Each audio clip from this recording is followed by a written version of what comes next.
فخور بإسلامي فمنه ارتويت أنا الظامي هداني إلهي. السلام عليكم ورحمة الله وبركاته.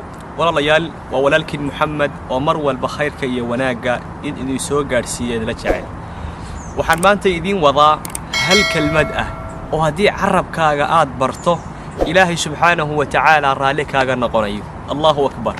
waa kelma waahida, hal kelmo oo kaliya oo hadii aynu ku celcelin oo mar walba aynu niraahno Ilaahay subhanahu wa ta'ala raali inaga noqonayo.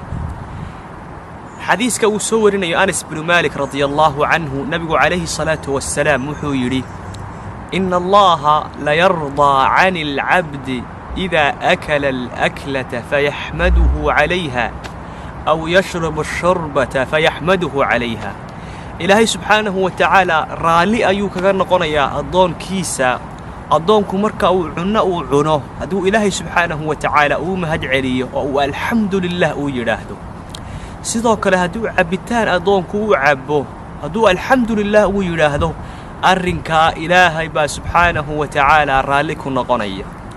Ilaahay subhanahu wa ta'ala wuxuu raali kaaga noqonaya marka aad cunto oo Ilaahay nimcada akliga uu ku siiyo, nimcada cunitaanka uu Ilaahay ku siiyo, inaad Ilaahay subhanahu wa ta'ala aad garato oo Rabbi aad u mahad celiso oo alxamdulillah aad tiraahdo. Ilaahay ba subhanahu wa ta'ala raali kaaga noqonaya. sidoo kale marka uu Ilaahay cabitaan uu ku siiyo oo nimcada cabitaanka Ilaahay subhanahu wa ta'ala uu kugu deeqo inaad tiraahdo alxamdulillah, Ilaahay ba subhanahu wa ta'ala raali kaaga noqonaya.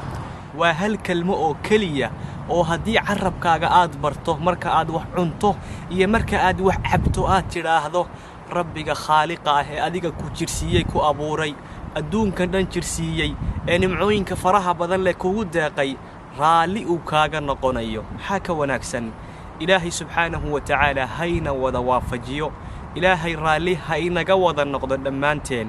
laakiin naftayda ayaan kula dardaarmaya in marka aynu wax cunno aynu rabbigan xusno oo rabbiga nimcada ina siiyay aynu garanno, marka aynu wax cabnana Ilaahay subhanahu wa ta'ala aynu u mahad celino.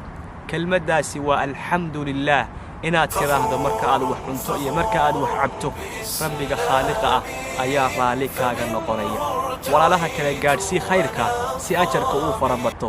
Assalamu alaykum wa rahmatullahi wa barakatuh.